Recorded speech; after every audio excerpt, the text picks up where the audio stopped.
All right, guys, we are live. Welcome to the show today. I have one of the most interesting founders I've talked to in a long time, Benji. He's the founder of Pump.science. We're going to get into all of that, what has been happening over the last few months. We do need to briefly talk about Pump.science and what it is and how it's going to impact the crypto space. And then we're going to also get into a bunch of XRP news and other crypto news. I got a lot of good stuff to go over with you today. So without further ado, Benji, you want to go ahead and just introduce yourself to the people that don't know you and a little bit about, how you got into this, man, and like what is it all about? 100%. And I hope I can stay for the XRP news. I'm super curious about what the heck happened with their outage and stuff. I saw that. So the outage, like that's happened a few times. It's called a halt, right? It's Yeah, yeah, happened yeah. a few times. But if you look at like Solana or like They'll even go out. Bitcoin, right? 100%. Big Yeah. sometimes Bitcoin takes, 60, 70, 80 minutes. It's, so these Look, things are gonna happen, yeah, but I'm not I'm I'm not not I'm not worried here. about I'm it. not here to FUD. Like You're good. You're good, man. if it halts and people keep using it, that's bullish, right? Totally. Nothing's perfect. Nothing's Yeah, yeah. perfect. Nothing's perfect. You got to keep innovating and pushing the boundaries, and if you have to Exactly. stop the chain to improve it a little bit, like I think people should be okay with that. It's a Anyway, security mechanism when it halts, yeah, though. You know that, right? Like if totally. something's 100%. happening on the thing, and so I haven't had the time to like really dive into what exactly happened, but I don't see a bunch of posting from a lot of XRP people I follow about like this is catastrophic and this and this. So I think we're okay. But if it Amazing. changes, I'll definitely let everybody know. So what do you Amazing. Yeah. got, man? Pump Yeah, dot yeah. science. Tell us about it and Pump, tell us about you.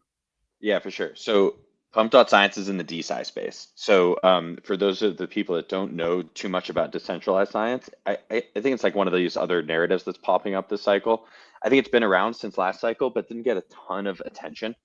Um, but basically, the idea is science is pretty broken, and we want to improve it with decentralized technologies. Like the banks, the medical system has also become too centralized, too bureaucratic, and doesn't actually serve the purpose it was intended to, which is like to serve the individual, Yeah, right? It's just, it has too much power, and we need to take some of that power back, and we use crypto to take some of that power back. So love that. I think it's just like it's very analogous. And yeah, like that's kind of the place we're coming from. And where Pump.science fits in is like trying to, so maybe taking it steps like, so there's the DeSci space, right? And there's different ways that people are trying to change science with crypto. And one of the ways of doing that is disrupting like the drug development space, right? So you can, disrupt hospitals and like the way that, healthcare gets delivered. You can disrupt diagnostics and like how health data is shared. But what we're focused on is like, how do you, from a more individual level, develop drugs and get them to market, which Mm, so far has been done by pharmaceutical companies, biotech companies, et cetera. We're trying to have like basically patient-driven drug discovery is the goal. So that's kind of like the idea of molecule and of many of the biotech DAOs that are spinning out of bioprotocol, um, which is, there's certain like areas of research where drugs need to be developed or be developed, like aren't getting developed at all, or are getting developed but inefficiently and, like aren't really working. And so people are trying to form these kind of decentralized communities to push forward drug development for certain research areas. Hair loss, for got it. example, is an interesting one. Nootropics is another interesting one, right? So like different areas where there's like a lot of people online experimenting, and they have a lot of alpha in terms of like which drugs may work, but they're not able to get it to market just given there isn't enough organization for Okay. individuals to do it. So that's like bioprotocol and like the biotech DAOs. So they're basically patient communities. They pool their crypto together, they fund research, and they develop drugs for whatever their disease is. What Pump.science is trying to do is a little bit different. So rather than form like a DAO that does drug discovery, it's basically enable individuals to submit their own ideas for what drugs or supplements may extend lifespan, and then allow other people to just basically bet and like put money behind and fund which compounds they think are the most promising, Mm, and then run experiments in as quickly as possible, and then just basically stream that data all back to users. So it's much more like live science. And one of the terms that's used is like stadium science, which is like basically you turn scientific research into like a spectator sport that you can bet on. And the idea is like people can basically own a piece of the IP behind each of these different compounds that gets developed. So yeah, I think Pump.science is kind of like much more of a degen way of a degen take on DeSci, much more Yeah, than maybe some of the other projects in DeSci. I think what's interesting is like science is very traditional, right? It's not very gambling heavy or like degen heavy. yeah, And we think that, yeah, honestly, like it's worth trying kind of like a degen approach to it. absolutely, And man. You got seeing a if that market can for move it. the needle. Yeah. So that's kind of the idea. All right. Hope that makes sense. Yeah, absolutely. And like, you're talking about, when one of these projects is launched, obviously if people find value, they will start buying up the token, right? But how does buying up the token get to a point where the team has money to go and research and test and do trials and then get to a final product? How does that Great work? Do question. they sell some of the tokens into, I mean, that's what a lot of projects do, but maybe you can tell us if that's the way it goes, or if there's a different solution that you guys are addressing. So there are different projects in DeSci that are taking different approaches. Mm, Molecule is trying the approach that you just said, which is like team sells tokens in order to fund the research and yeah. then launches the liquid token. We're trying the maximum degen approach, which is basically like token gets launched on a bonding curve, very similar to Pump Fund, and it's the transaction fees alone that fund the Oh, science. that's cool. So here's our thinking, which is degens that are like want to go, speculate in crypto, they expect really good odds, right? And by odds, what I mean is they expect fees to be super low, right? They don't want to have to like fund, a project. They just want to buy coins, right? And they don't just want to buy coins that have super high fees. They want to buy coins that have super low fees, right? Because that improves their odds of making money. So we are trying to take as little money out of the market as possible Hmm. and have the as similar of an experience as possible to trading meme coins. So Okay. um, we can get into the mechanics of how like the system that we're building and the protocol that's Please. pretty much done, but Yeah. it's basically pump fun, right? Where you have a bonding curve that issues 80% of the tokens, and then if it reaches a certain market cap, it migrates to an AMM, like an automated market maker, just basically a more efficient market with lower fees. And so, the fees are basically the same on our bonding curve and on pump fund versus and on so like our AMM that we're using is called Meteora. It's similar to Radium, but it's not Radium. It's a different one. But they're essentially equivalent. Meteor has some extra like features that we found super useful and are why we're Cool. using them. But it's still like the 0.25% fee that people are used to paying when they buy a meme Yeah. coin. So what's different between us and like Pump Fund is when you launch a coin on Pump Fund and it migrates to Radium and it starts to get traded there, that transaction fee of 0.25% doesn't go to anybody. It just basically like goes into the ether. No one can claim it because the LP tokens are burned, is the like mechanical way that that's enabled. It makes sure that the liquidity is unruggable, That's but cool. still nobody gets the fees. What we're doing is creating a system where we can capture the fees so that we can keep progressing the science, right? like Love like that. you said, you have to do something, or you have to fund the science somehow. Yeah. You can either do it by like fundraising at the beginning at like a huge pre-sale where you keep some of the money and then you know only put some of it into the token and liquidity, or you can just use fees to fund the research. And so our thinking is if we want to bring in degens into this new game, the odds have to be pretty much as good as the game that they're playing with meme coins, right? Where the fees are super low. But what we're doing is just taking the fees that they're already paying and putting that toward the science that can then progress the asset, make people more bullish on it if the data is good, and Yeah. appreciate its value. Hopefully, What would you say is like the timeline for one of these scientific experiments, hopefully getting to a place where you develop an actual drug or something that people can use every day? Like I'm imagining this thing could be done quickly, but that's not the reality, right? This could take years, or like walk us through what that's like. we're trying to make it as much of a reality as possible. So what we're doing, at least at the beginning, maybe we'll probably change it later on. Hopefully, we'll have the opportunity to. But to start as simple as possible, we have to accelerate as quickly as possible. What does that mean? we take things that are already approved supplements, right? You probably have heard of caffeine, right? Caffeine's like a normal supplement. You can sell it over the counter. And so things like, caffeine is one of the new tokens that's actually getting launched. And so Oh, the idea is, yeah, there's some alpha for you. I love it, Um, man. yeah, sorry to single out one project. All of them are great, but it's probably like the most recognizable of all of them. Um, I'll be looking but for that one. I'll be yeah, talking yeah. to you about that. So the idea is we take things that are already basically approved from a regulatory perspective, and all we're doing is generating data that shows their value, right? That shows that they may extend life and improve your health. And then, yeah, basically create products around those products, those compounds that like get developed. So in this way, we're not doing novel drug discovery yet. That is the goal. But what we're going to try and do is get out data on compounds people already know about and can take, and basically create supplements that they can immediately start buying, or like as soon as Mm, possible, so that, like you said, we can get the stuff in people's hands quickly. I yeah. think what we're really excited about is like the ability to go from like buying a token on a bonding curve to like getting a supplement shipped to your house in as short a time as possible. And we think that's going to be the moment where people are like, oh my God, this is real.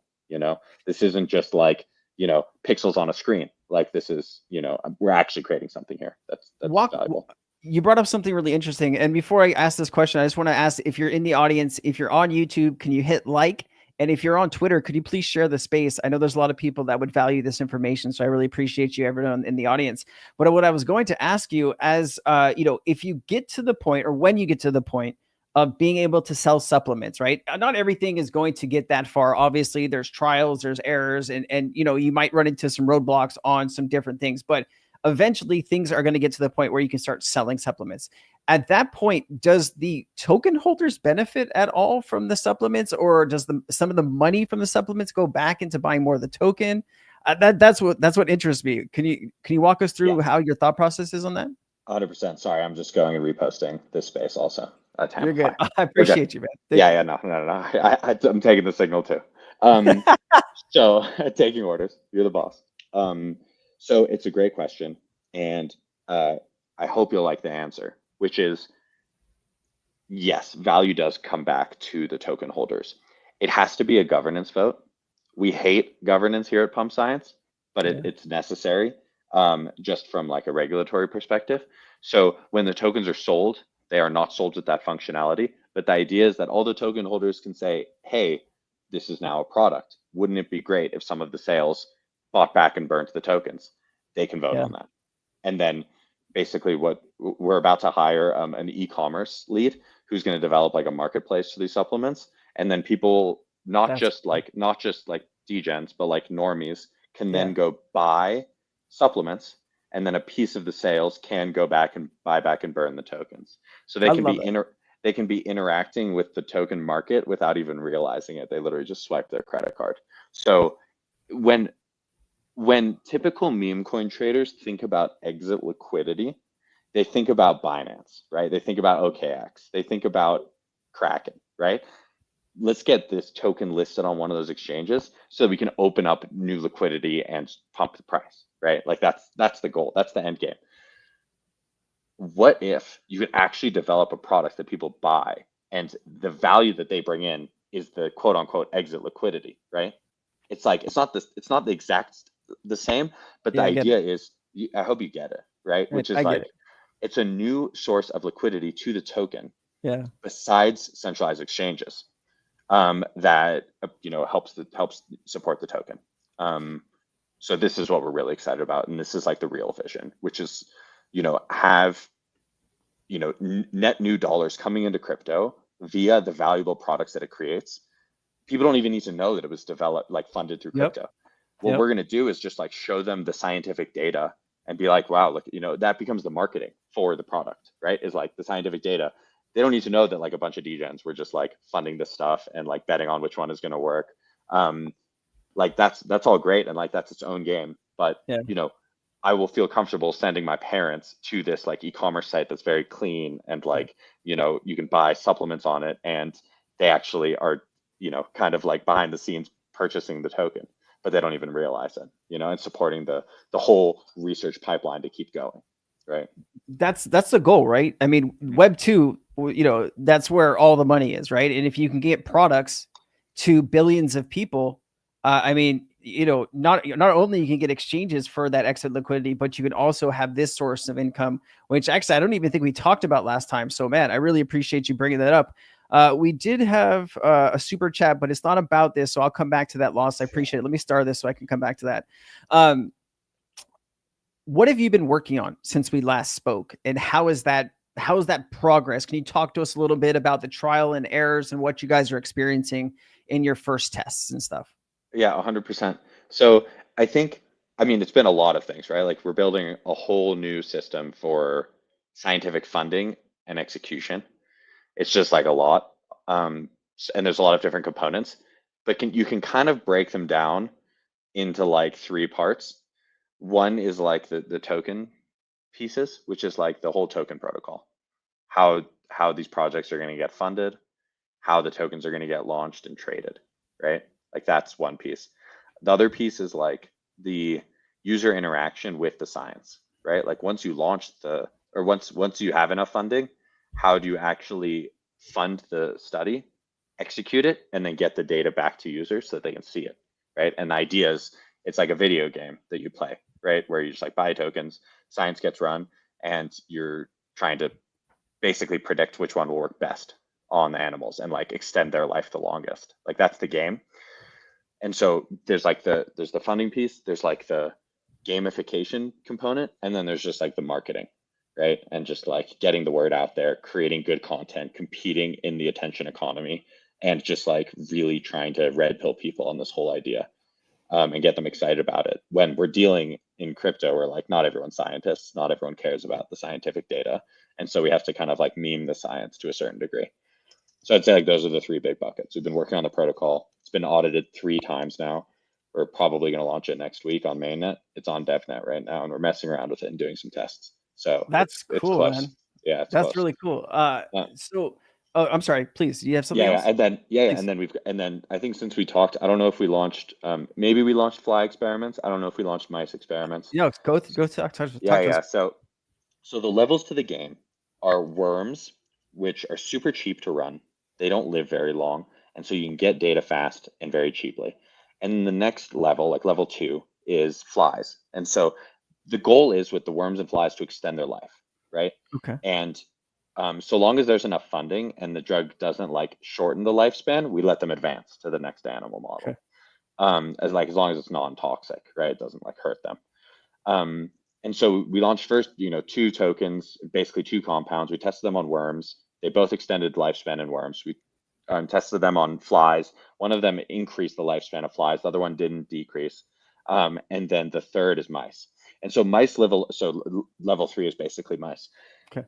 The problem with mice is that they live so long. Like people think like, oh, 2, 3 years, like that's super short, but that's like a full cycle in crypto. Like Yeah. you're not going to get people to wait around for 2 years. Like good luck. So what we're doing with the mice is basically endurance testing. So it's not a lifespan endpoint, but it's something like intermediate, which is like you basically take age mice. It's like older mice. We get them at like middle age. So like in mice years, they're about like 60 to 70 years old. And you Okay. see if you can make them run faster with the drugs, All right? right. So you basically like give them like doping agents and see like, can you make them run faster than if they didn't get anything? So if you think about what we're actually doing, we're basically developing the doping Olympics for animals, Yeah. right? Exactly. That's really what it is. And I think it's pretty cool. But we'll see, and we'll see if other people think it's interesting too.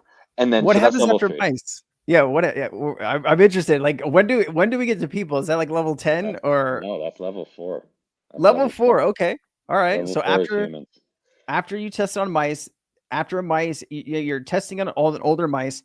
If they have more pep in their step, if they are more active, you are saying, hey, this is something that actually could work. And then we go to human trials. And so, like, I'm just Exactly. trying to think, like, so human trials, all of these are different projects, right? You're not managing all of these projects, or do you have a say in how some of these projects, because they're launching on your platform, right? Or they're valued with you. So what is your control level for all of these different things that you guys are launching on Pump.science? So for the science, it's very controlled, right? Like this is the protocol. Like here are the levels, here are the studies that get run. They get run under these conditions. That's the game we're making. Everything else is up to the devs, right? So like Yeah, how they do the marketing, how they construct, their tokenomics, like that's totally up to them. cool. And we want to be a platform, right? Like thus far, we've been kind of like a Riff and Euro development company. Those are the two coins that we launched, and like everyone's like expecting us to pump those coins, and Yeah. we've been making our best effort to like you know to make them do as well as we possibly can. But our goal is Yeah. to move toward a platform model, right? Okay. In the long run, and so we're trying to give agency to these. We call them drug devs, to be able to run with these projects, right? And so, yeah, how they do marketing, how they do their tokenomics, we're leaving up to them. But the game is kind of like well defined, is the idea. Yeah, and I mean, not every scientist or dev is going to understand marketing too. You guys could actually build, like a structure on maybe best practices, just to get that extra bit of help. And I'm sure you've thought of that already. So, um, let's talk about what's next, right? You did spill some beans. There is something called caffeine that's going to be coming. Can you talk to us about anything else that's coming, and then maybe some timelines on when we can expect those things to happen? Yeah, so next week is looking pretty good. We'll see if we delay past next week, but personally feeling good about it, just like from all signals. I hope that the freaking market turns. I don't know Yeah, where we are at right now. It's doing another dive as we speak. yeah. Um, it's just rocky right now. I think they're trying to shake people out. Um, That we'll could see very what. well be. Yeah, yeah, So like right now, when XRP dipped, not to shift to XRP, but just as an example, I was doing a video earlier when XRP dipped really hard to like $1.80 on some exchanges. That's retail selling all their XRP, and then institutional whales came in and bought like $520 million worth of XRP. So crazy. retail is ending up losing here because institutional, investors Buying the dip. understand. Yeah, like I just don't understand why, like, we are going to have these moments in crypto. No matter what crypto it is, you're going to have these dramatic 40% dips, 50% dips. You have to be able to get through it. And I think that's what a lot of retail investors don't understand or don't get to. So caffeine's probably maybe coming next week, depending on some other stuff. Is there anything else that you want to kind of go over or talk about? I do want to show people the website. Oh, let's talk about where people can get the information once it's launched, because We can that's talk going to about be a all of it. awesome. Let's Yeah, get yeah. into it. We'll So do save the how do we get into it for last, and anything else you want to put in the middle, and then we'll kind of show for sure. people where they need to go. If that's Yeah, okay. for sure. So the first compounds we're launching, there's probably going to be 17 of them. And so basically, so it's not just caffeine, it's like going to be a bunch. Okay. And so there's a dev for each compound that gets launched. Um, and so we've basically hand selected those based on like a lot of them are doctors, a lot of them are scientists, and like some of them are in traditional pharma and biotech. And so we've got like a neurosurgeon, we've got an orthopedic surgeon. So we've got like MDs and PhDs launching coins, which is so cool. We've Crazy. It's That's crazy. crazy. And we basically hand selected what we call the drug devs, basically the devs who launch these projects. And yeah, we're basically giving them agency to decide when they want to launch. So yeah, I think you said like, oh, we can give them a playbook of like best practices and stuff. Sure. I think the reality is like we have no idea. We have no I idea. got you. Like, You're so entering a we new space that you're new still meta trying to figure out what works. Yeah, new meta, new narrative. completely. Absolutely. And so like let's see like all the different ways that they market and pitch their projects and are able to like get attention. It's hard, right? It's Yeah. so hard to compete here. Like there's so many like big projects, well funded, um, you know, memes everyone understands. Science is like a little bit like less well understood. So you're already kind of like taking away some of the left curve, right? And so like we want to let them have agency in terms of like when they decide to launch. So we'll probably make the protocol go live like next week, assuming assuming the product cooperates and assuming markets cooperate. But I think Yeah. we're looking pretty good. I just don't want to like give a hard date. Like you never Sure. do Yeah. that in product. You But never do that. you never do that. But things are looking good for next week. So plan on that. Where they can get information is in our Telegram. Like our Okay. Telegram, I think it's at Pump_science. Let me just verify that before. Yeah. Is it on your Twitter? Yeah, it's on our Twitter. And our Yes. Twitter Okay. is Pump.science. Let me do this. Let me show everybody so people don't make the mistake of clicking on the wrong thing. So, guys, I'm pulling up Pump.science. Here is the Twitter account. I'm going to share it in the chat so you don't go to the wrong place. Do you want to walk us through here? So it looks like we have Telegram and some other information. Do you want to walk us through this, Benji? Exactly. Yeah. So the first link is our Telegram. That's where stuff will drop first. And then below that is our documentation, which my co-founder Jillian has been working a lot on, thanks to her. So she's put a lot of information in there. So if you're confused about how the hell does this stuff work, like what am I getting myself into by diving in here, like this will tell you pretty much to the dollar how value transfers in the whole system. And then below is our website, which is just Pump.science. Yeah, any questions there? Yeah, when I go on Telegram, there's a lot of different channels, right? There's announcements, FAQ, airdrops, updates. What channel is the information on caffeine gonna be posted in? Is it gonna be in announcements or is it gonna be in like the general chat? It'll probably be in the general chat. Interesting idea to put it in announcements. The only I don't know, problem, the which reason do I you asked think is, it should go in? so the reason I say probably announcements is because you do get scammers that pretend to be the team and people are going to be chatting in general chat. They won't have access to announcements. And I think that's probably the safer play. You can always tell people that this launched, everything's in announcements, and you push people into the announcements, and then you don't have to worry about scams. And then you could say anything posted by someone random in the regular chat, that's a scam. It's only in announcements. That's what I would do. That's super smart. We will do that. Awesome, that is man. super wise. Should we show people the website? Yeah, for sure. So yeah, we'll put them in announcements. So this is the website. Let me here, I'm gonna give you a little bit of alpha and show you the development deployment. Which you want me is to take this down? You want me to take this down so fine. you can present? No, I'll just send it to you here in like the private chat. Got it. Yeah. You want to send it in Discord? Or yeah, you can send the private chat in here. I just sent it in the private chat. Got it. So this isn't live yet. Okay. But this is our dev deployment. If you want me to show this? Yeah, sure. Why not? All right. Oh, dude, I love this. I love getting alpha. All right, here we go, guys. Never been seen by regular people, right? This is awesome. We're getting behind the scenes look. Yeah, this is behind the scenes. So I love it. It's kind of a similar look to Pump Fun, but there's definitely some differences. So on the right, you can see like you can toggle by all the different animals that are where the drug is currently being tested, and on the left you can toggle by the status. So launching basically means it's on the bonding curve.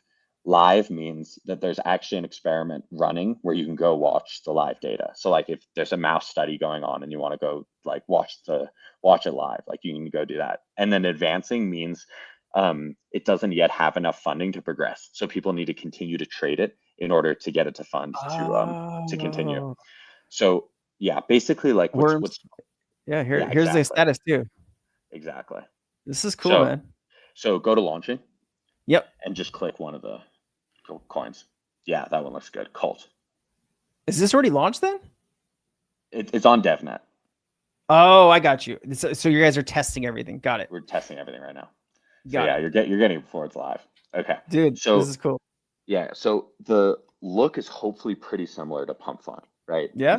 You've got your trading view chart. Below it, you've got all of the indexed transactions, so all the buy and sells, right? And then and so those will happen in real time. Like we've got like our dev team has been working hard on the infrastructure so that things are freaking fast. Slippage is obviously like a huge concern. Yeah. And so we've got to index things really quickly. And so we're investing a lot into the infrastructure of this. So yeah, and so basically right here you're looking at a token that just got launched and is on the bonding curve. The buy and sell component, super similar to Pump Fund. Connect your wallet. It's got the pre-selected amounts of SOL if you want. And then also you can toggle your slippage, I think, with the gear right here icon. Yeah. Yep, right there. Exactly. So There's a few differences though between what we're building and Pump Fund.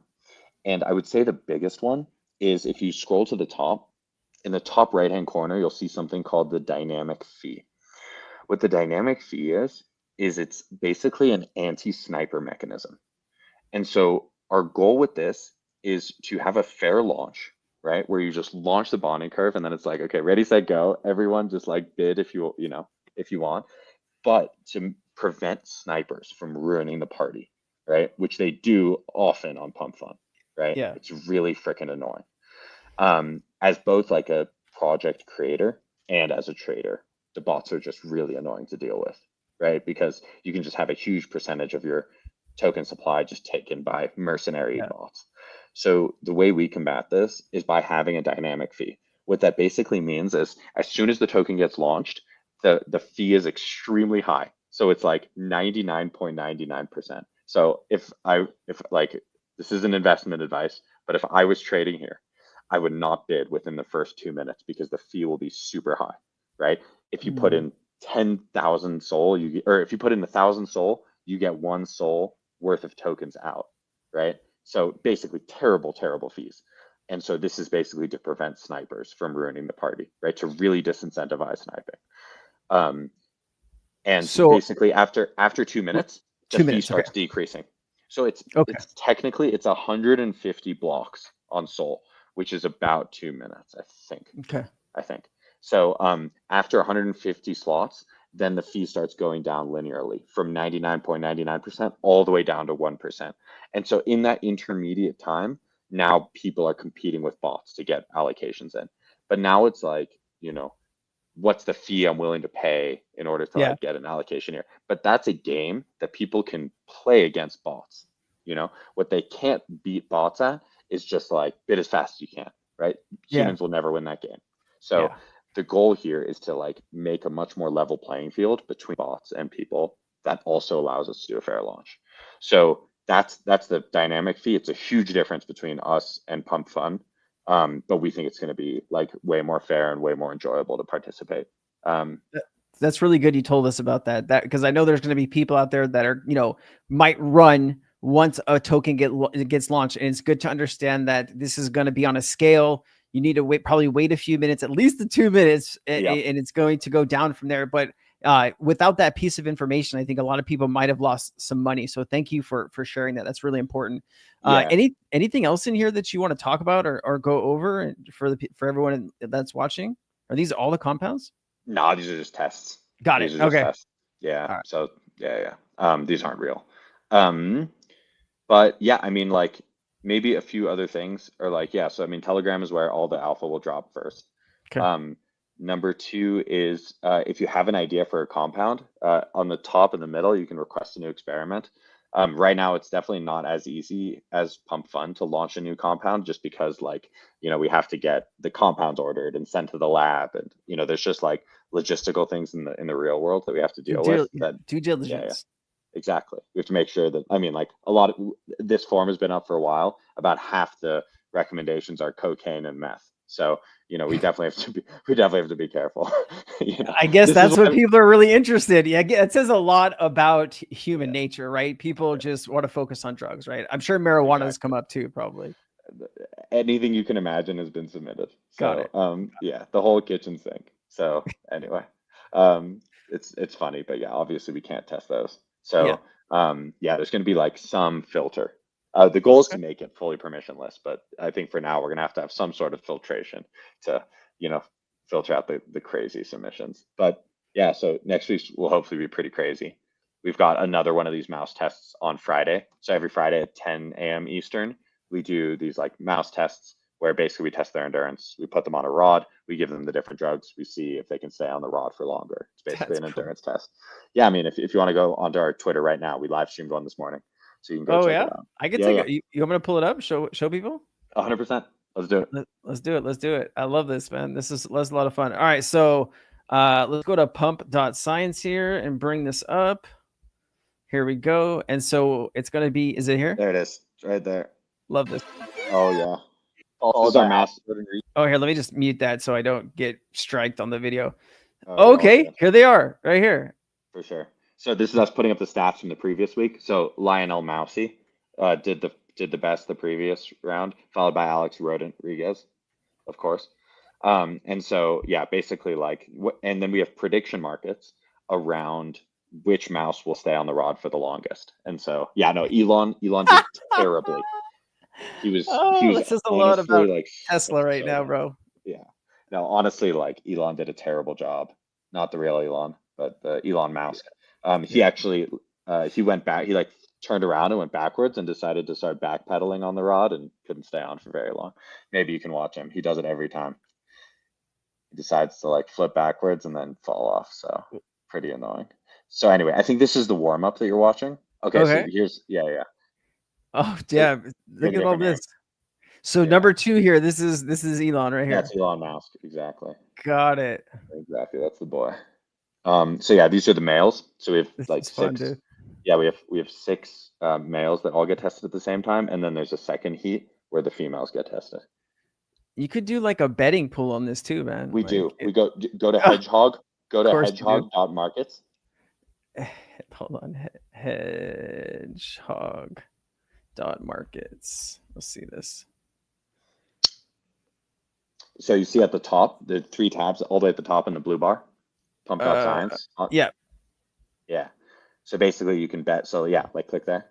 So you basically bet on which mouse will win and stay on the rod for the longest. Matt, you guys have thought of everything here. This is pretty Well, fucking we're just trying different things just to see what yeah. sticks. So hit the drop down on the right. Gotcha. Yeah.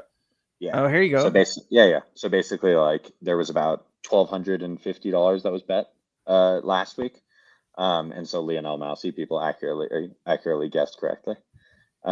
So yeah, I mean we're just trying to have fun with this and just try and Yeah. see like what sticks. We're trying to make the science fun and entertaining. We don't want it to be cringe. We actually want it Yeah. to be like fun. We take a lot of inspiration from like hams.gg from the last cycle where people could bet on hamster racing. And so we're trying to like I mean, science is so cool, right? And the idea that we can like make compounds that can help us live longer or like make mice run faster, like make you and I run faster is so cool. And I think we're, like in order to fund the science, we have to make it like more entertaining. And so that's our goal. We're just trying to like make the whole thing entertaining rather than science being like the boring class you don't look forward to in high school. Just make it like basically like sports, right? Where you just like bet on the sports. Where did you get the mouse names? One of my community members is asking, like, So who thought of them?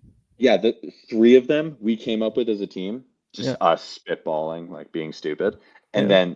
then the other six were community suggestions. So we had like a challenge where the winner got like a prize. And so yeah, we just like said, help us name the mice, send your contributions, and our community came up with the rest. So pretty impressive. Which is your favorite? Which is your favorite? On this list, let me pull it up on my screen here. Let's see. Mouston Bolt, Elon Musk, Harry Bonds. Harry Bonds is pretty good. Mice Jordan, Kevin Durant, Lance like Kevin Durant. Yeah, Kevin Durant. Yeah. You got Lance Hairstrong, Lemice Hamilton, Lionel Mousy, excuse me, and then Alex Rodriguez. I think I like, from when I grew up, I was born in '84, so like Barry Bonds was, part of my childhood growing up, watching him, and of course Michael Jordan. So I'd probably pick either one of these, maybe Jordan, because he was the best. Tough. I did. Harry Bonds was my name. Oh, really? Dang it. Okay. Yeah. Dude. I mean, that's my second favorite, man. You know what's really I got a Barry Bonds story. Actually, my dad used to be a general sales manager at a Chevy, Plymouth, and something else store. This was when I was like 16, so this was a very long time ago. But PT Cruisers were like really popular. Like they just came out. Barry Bonds actually bought a PT Cruiser from the dealership, and then he put like $5,000 or $10,000 worth of upgrades in it. And he signed bats and all kinds of stuff for the sales managers. So that was so cool. That was a unique story. I didn't get to meet him though, but I'd have loved that. It's surprising he's driving a PT Cruiser. That's cool, dude. That's what I said, man. I was like, why didn't you buy a Corvette or Camaro? Yeah. He probably doesn't have it anymore. Respect that he can fit into a PT Cruiser.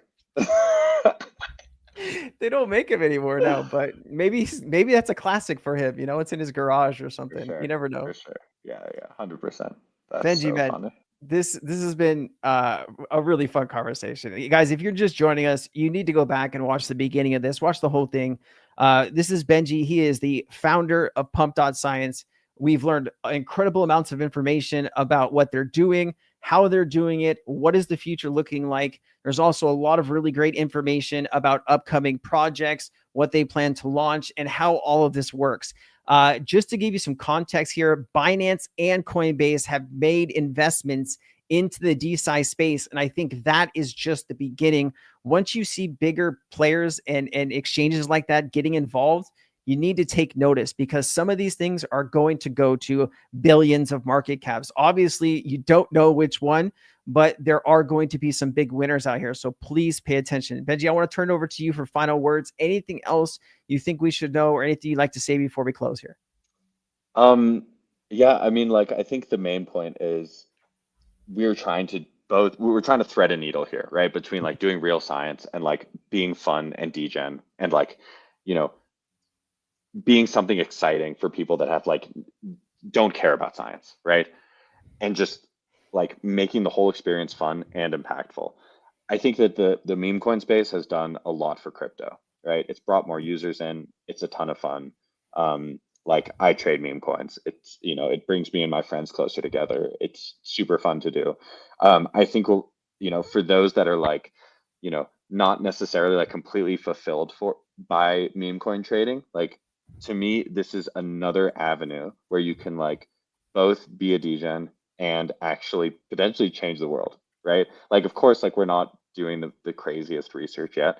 You have to start somewhere, but Yeah. like this is where we're headed, and like it'll only work if we have a community that like shares this vision with us, that also wants to live longer Yeah. and thinks that, you know, there's a chance that crypto can help get us there. So I hope that people realize, like, you know, we're certainly a serious project. We're trying not to take ourselves too seriously. Like the goal is to Yeah. like meme, not be cringe, be funny, and like be entertaining. But the goals of the project are absolutely serious. Our intentions are like, you know, big and good. I hope, you know, like I hope that people realize that like we're really trying to change the scientific game here. Like I spent, you know, a ton of years in my career, like in the scientific space, in the biotech space. And to me, this is the coolest, like, and most exciting thing that I've been a part of. And I hope people can see that too. But yeah, no, I would say like appreciate you having me on. Of course. Like you know, we're all over socials. We're on Twitter, we're on Telegram, etc. And yeah, I just hope people are excited by this. And if they aren't, just like come in, like, you know, take a crap on us if you think that we're, you know, doing a bad job, and like give us feedback. Like all attention's good. We don't take it too seriously, but we definitely appreciate all feedback. And then if this is exciting to you, like definitely get involved, because this could be life changing for a lot of us. So yeah, thanks again for having me, and let's do it again soon. I love that, man. Benji, you are a visionary, man. And I think you're in the right place at the right time, building a product that is not only extremely useful to the general public, but it's much needed in the crypto space. And like you're a pioneer right now, man. And I love having you on. You have so much good information, so much good energy. I know when I speak with, you know, there's 1,300 people watching here. I know there's going to be a lot of people who are very interested in participating in your next launch and what's to come, guys. I just want to show you one more time, Pump.science's Twitter. I'm going to share it one more time in the chat. You have the Telegram, the docs, and the website right here. You got 58,000 followers, man. Congratulations on the success so far. And bro, I wish you all the best, man. And I You're the hope to man. have you back. You're the You man. know, come Appreciate your back interest. anytime, man. Would love to. You're the man. Love talking to you. Great questions. And yeah, no, appreciate you so much, bro. We'll see you Much soon. love, man. You have a great Yeah, yeah. weekend, Benji. Thank Yeah, you you for your too, bro. time. All right. Peace. All right, guys. Like, I listen. The reason we do this, right? I know a lot of people are interested in news and things like that, but like when I get a chance to interview someone as interesting as Benji, I have to take it, man. He's got so much cool information about, you know, the DeFi space and where we're heading. And if you watch my live streams for the past few years, you know I love bringing founders on to talk about what they're building, because some of these things could make you a ton of money. And also it could help out the world, just like Benji said. So love having him on, man. Really cool guy. This is such a cool, fun job. All right, let's get into some crypto news. I did want to touch base. Somebody did do a super chat. I want to go back to that really quickly. Let me see here. Lost Liberty says, have you looked into Telcoin? They just became the first and only registered digital asset bank with access to Fed rails in the US to issue stablecoins. Is Telcoin still around? I thought Telcoin died. Maybe I'm thinking of a different project from 2021. I didn't know Telcoin was still going on. That's some really cool news, Lost Liberty. And thank you so much. I went, any money that's donated to the channel, I go and I take that money and I spend it on my dog because I love my dog more than anything in the world. Oh, my wife's up there too, right? And my mom. Can't forget my mom and dad. But anyways, sidetracked. Telcoin, I don't know. Good luck with Telcoin, but that's really cool to know. Let's continue, guys. Let's get into some of this news. I have a ton of news to go over. We're going to talk about XRP. We're going to talk about a little bit. I got some XDC news, XRP news. I got some Bitcoin news. I got news about real world assets. Somebody in my community, Steve, he wanted some information on some different real world asset projects. I got it all for you guys. Let's go ahead and get into this. Glad to have 1,372 of you here, guys. If you are on YouTube, please hit like. If you are on Twitter, please share the space. Thank you so much in advance for doing that. Check this out. Maryland State Delegate Kaylin Young introduces a strategic Bitcoin reserve for Maryland. So it's interesting, right? If you're not from the US, okay, we have 50 states and every state has their own budget, right? Where they can, they have discretionary funds. Obviously, there's people that work for the state that have a retirement fund, and all these different values are in every state. And then you have the federal government, which supersedes the states, but also, gives the states money for roads and bridges and all that good stuff, right? Infrastructure and other things. But, you have just a state here that's moving forward with a Bitcoin strategic reserve. I find this incredibly interesting. I wonder if we actually get it to the governor and the governor signs it. Obviously, there's a long way to go here, big trial period, but there is some movement for Bitcoin. The national, there's some movement in Maryland, and then there's a freaking wall in Poland, all right? The National Bank of Poland stated that it will not hold Bitcoin in its reserve under any circumstances. Like, they basically just said, we're not even going to think about it or consider it down the line. It's not like, hey, we'll maybe look at this. They're saying, fuck no. That's what they are saying. The European Union is 27 countries. Christine Lagarde, who is the president of the European Central Banks, she said that the General Council, which is basically those 27 countries, that none of them will hold Bitcoin as a strategic reserve asset. It's going to be interesting to see what other countries follow that train of thought and what that'll mean for Bitcoin long term. You also have, wait, am I getting into the good stuff here? All right, we got a lot of XRP stuff coming up here. You ready for this? All right, so Ripple's Brad Garlinghouse is reportedly appointed to a part of the U.S. Crypto Council. There's also this video that is basically a technology called Payment Safe. I'll play the clip for you, but you do have Swift and Ripple attached to this. So, there are people speculating that this is a way that XRP could move across the Swift system. If you ask me personally, I think that it's probably already happened, to be honest with you. We don't have live examples of that, but you're talking about XRP and RLUSD.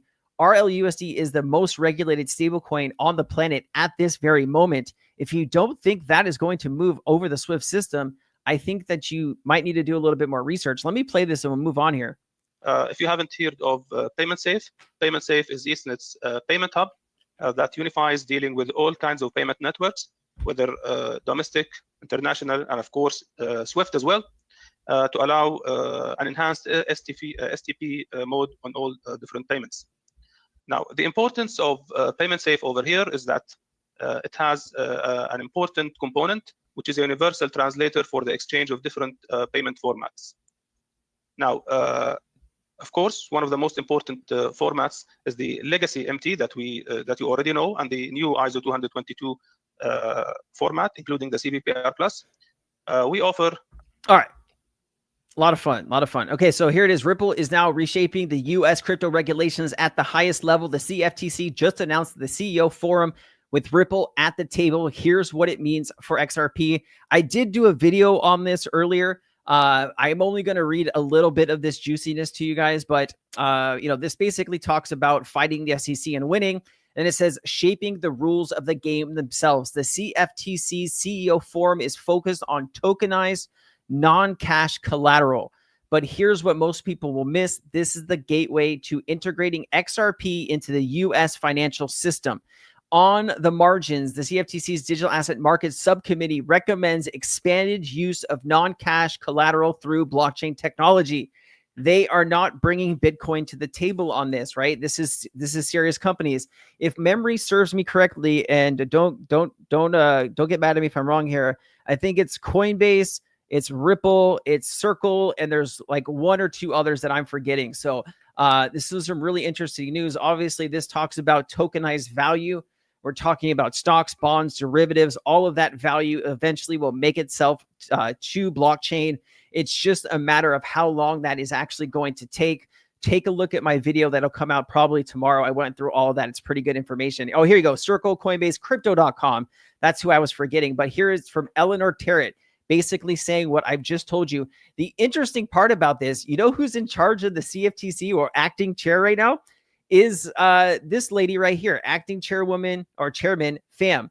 There's a picture of her and Brad Garlinghouse floating around here, and she's actually talked and worked with Ripple in the past.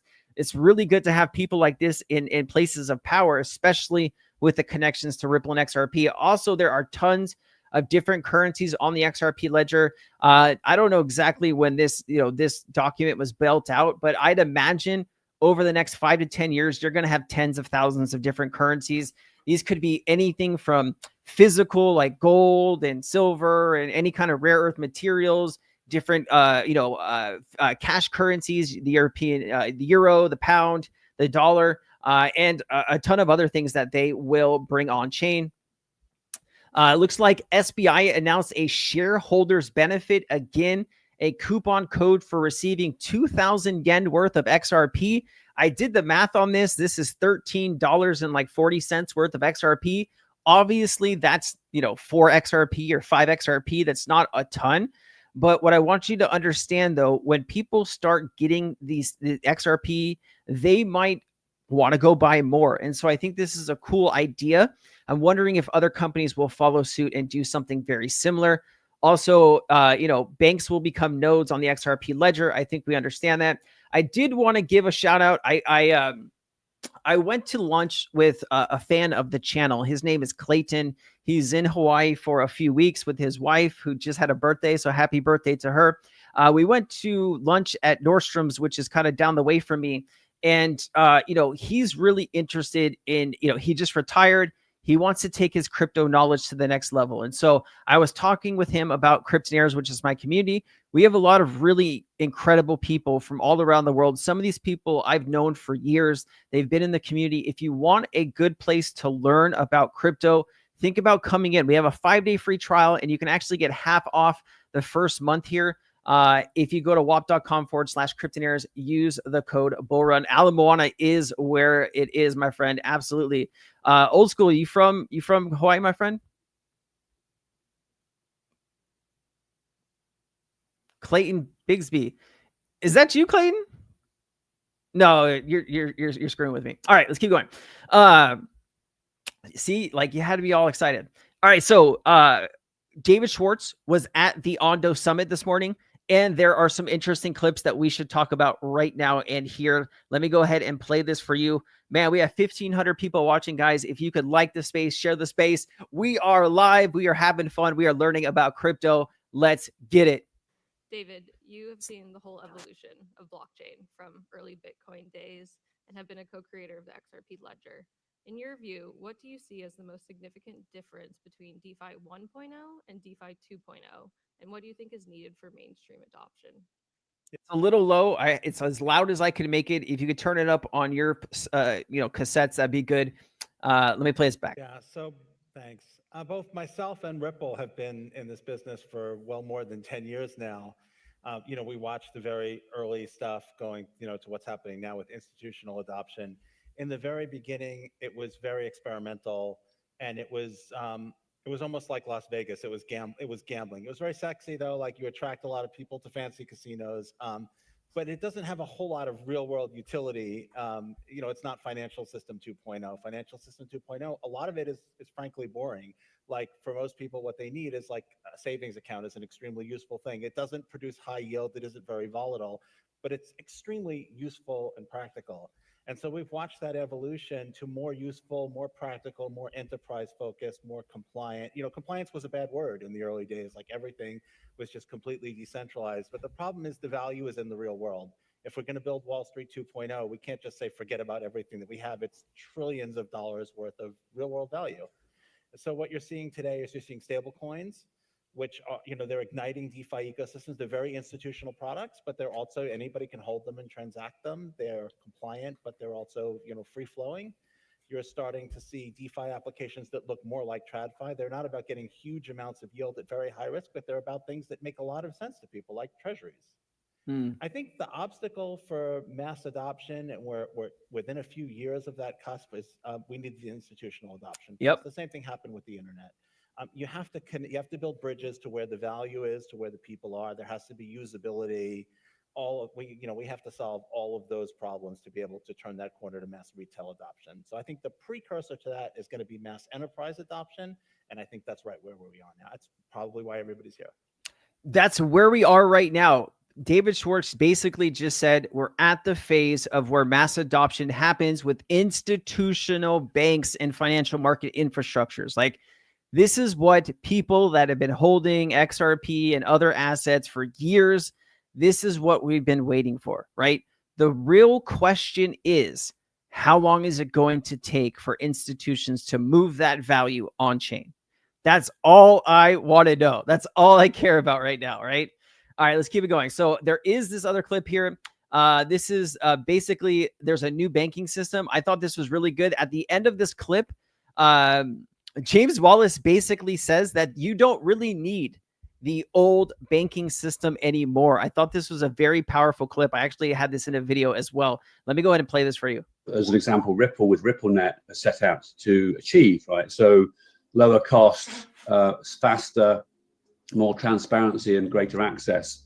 And I think one of the big questions here is, what happens with the correspondent banking model? I think the role that the banking system plays is crucial in the global economy, and I think that will continue. But the sort of traditional model of, pre-funding accounts, for liquidity purposes, nostro-vostro accounts. It's proven that part of the correspondent banking model is not needed. Basically proves that the old banking system is not needed. That's what he said. He said it in a much nicer, elegant way, but I'm going to cut it and say that's, listen, the old banking system, if you're not familiar with how the system works, I'll explain it really quickly in like 30 seconds. If you're sending money cross-border from like the US to the UK, you have to have money on both sides of the transaction. So the money that you're sending, and also on the other side, you need pounds because you're sending US dollar to pounds. And so banks have money locked up all over the world for this, 5-decade-year-old system. Now that you have something like XRP with on-demand liquidity, banks don't need to pre-fund accounts. They can take that money back, use it in their own economies, right? Imagine some of these banks are banks in your city. If they have an extra $5 billion, $10 billion, they can loan more money to customers, businesses. They can grow the GDP. I think this money globally could do a lot of good. And I think banks need to make the decision and just move already. All right. Latest from, I just wanted to say, Cal is watching. Cal says, by the way, hold on. So Cal said, Crypto Sensei, doing super well. I'm watching the stream, but I'm probably 30 minutes behind. Long-time listener, first-time chatter. Cal, thank you so much, man. I appreciate all your support. Love you, man. Appreciate you. And then he says, by the way, I'm only a school teacher. You don't have to be wealthy to do well in crypto. Just consistent and small purchases. You're absolutely right, Cal. Keep grinding, man. Love to have you here. I appreciate you. All right, let's keep it going here. I just wanted to address that. Listen to this. This is the problem. This is the global debt crisis, okay? This is what happens when you print money to infinity, all right? When you create money out of nowhere, you get this type of stuff, right? And these are debt to GDP ratios according to T Economics. And then, you know what is how do I frame this question? What is a good amount of, let me see, what is it saying? GDP ratios. Let me see, what is this? I think it was like 30 or 40% GDP ratios for countries. Let me see if I can get this information real quick. Come on. So look at this. A good tax to GDP ratio is generally considered above 15%. Economic cooperation and development members being about 34% in 2022. This should be roughly about 30%, right? Give or take. And as you can see, some of these countries are ballooned, right? Look at Japan here, 263%. I mean, do they have a chance to reverse, what's going on here? Canada's 106, America's 124. I don't believe China is 85%, right? Like, I just don't believe this. Like, this number, I don't know, man. China is going through one of like the worst disasters that they've had in modern history with their economy due to some policies that they had in the real estate market. If you're not familiar with that, let me just explain it really quickly. China, basically, if you were a developer in China, you could go and you could buy a lot to put up a building. What they do is they pre-sell all of the units before the building is built. Then what they do, the construction companies or the real estate companies, they take the money and then they go buy more lots, and they buy more lots, and they do the exact same thing. Well, when you keep borrowing money and borrowing money and borrowing money, eventually money will come due. A lot of these projects actually never got completed. People were paying mortgages for things that they never got. And this whole thing collapsed on itself. The one or two biggest, Evergrande, and there was another one that collapsed. You're talking about hundreds of billions, probably more than that eventually, maybe into the trillions. People lost a bunch of money, right? And you got to consider the real estate market in China. It's not just the developers; it's the concrete people, the glass people, the rebar people, everything that goes into a building, right? All of those companies suffered as well. And in China, 70% of people's finances were in real estate. Now, I was listening to oh God, what's his name? He does a lot of stuff about global economics. I can't remember his name right now, but he was saying that basically, people lost 90% of the value in the current real estate market that they're holding. Imagine you investing in something and losing 90% of it. That is the meme coin market, right? All right, let's keep it going. So XRP depository receipts will soon be available for purchase by accredited investors through Receipts Depot and DWP Advisors, Fox Business has learned. Much like traditional ADRs, American depository receipts that represent shares of foreign companies, the XRP DR represents ownership of the underlying XRP without investors having to buy the asset directly via a crypto exchange. The benefits are similar to those of an ETF, where investors gain exposure to an asset without having to buy it directly through a foreign exchange or crypto exchange. In short, it's another way for bridging the gap between TradeFi and DeFi. Man, there's things that I didn't even think that were being worked on. Here you go. This is actually coming to the XRP ledger. Great to hear it. Ondo, of course, and Stellar. Excuse me. Ondo will be. Oh, you okay? Hold on one second. What's wrong? You okay? What's wrong? You scared? It's okay. It's all right. What happened?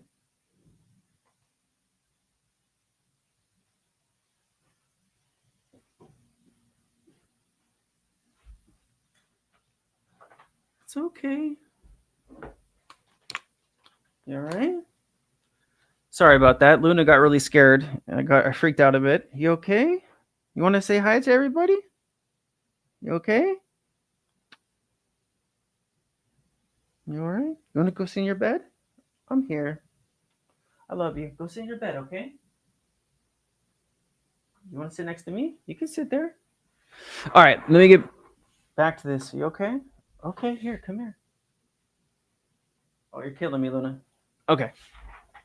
Ondo will be bridging USDY to the Stellar org network, offering yield-bearing real-world assets to Stellar's global ecosystem with treasury management.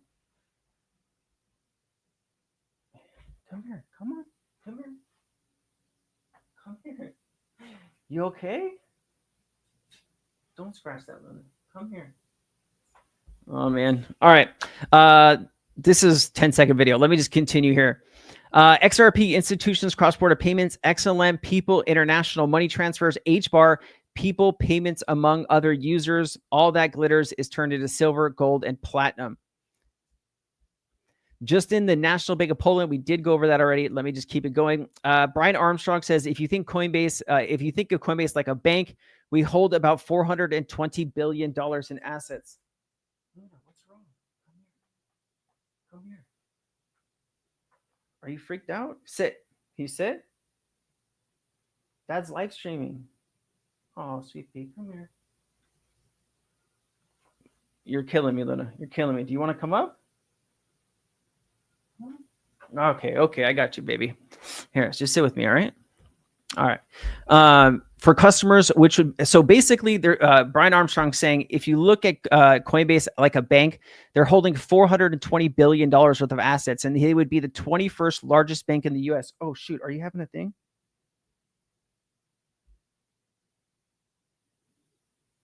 Are you okay?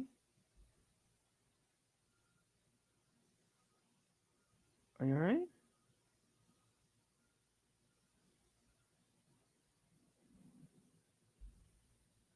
Can we chill? You want to lay down? You know what, guys? I might... Hold on. I'm sorry. Are you okay? I think Luna's having a episode.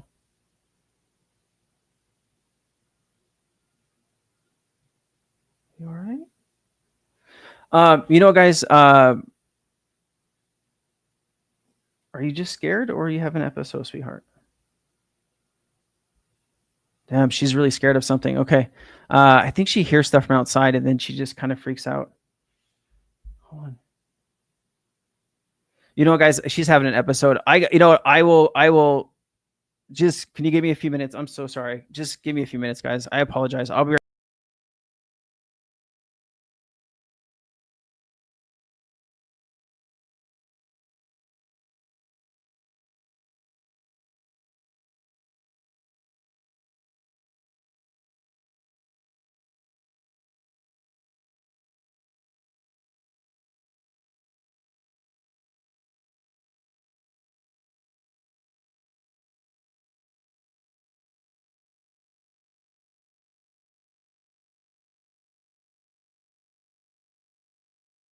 All right.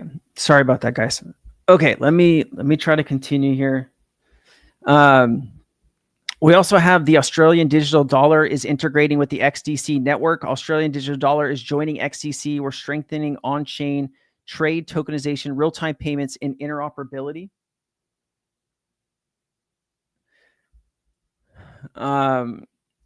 We also have some information on real-world assets. Love these data points from real-world assets XYZ. The tokenized real-world asset market, including stablecoins, is more than doubled from January 2024 to January 2025. So basically, in 1 year, it has doubled. The future of real-world assets lies in the ability to revolutionize asset ownership, accessibility, and liquidity as blockchain technology matures and regulatory frameworks become more supportive. The integration of real-world assets will continue to grow. The tokenization of previously liquid assets could unlock trillions of dollars in value, fostering greater financial inclusion and economic growth. So here is the growth structure here. Private credit is 11 billion. You okay now? You exploring? You're so funny, Luna. And then you have commodities, U.S. Treasuries debt, 3 billion. So this is growing dramatically. Also, here are some real-world assets tokens that can 100x in 2025. Link, XDC, Maker, AVAX, Ondo. These are the big ones. Quant. You have RSR here. A lot of really good tokens. You know, guys, I'm sorry. I gotta. Luna is freaking out. I do apologize. you know what? Listen, I love you guys. You guys have a good weekend. I will bring the rest of this into my next chat, but this is more important to me. I do apologize. I love you all. Thank you for the support. I'm sorry I can't answer questions. I might come back after this is done and, you know, go live and try to finish this and answer your questions. So look out for that stream maybe in about half an hour. I'll try my best. All right. Thank you guys. Hey.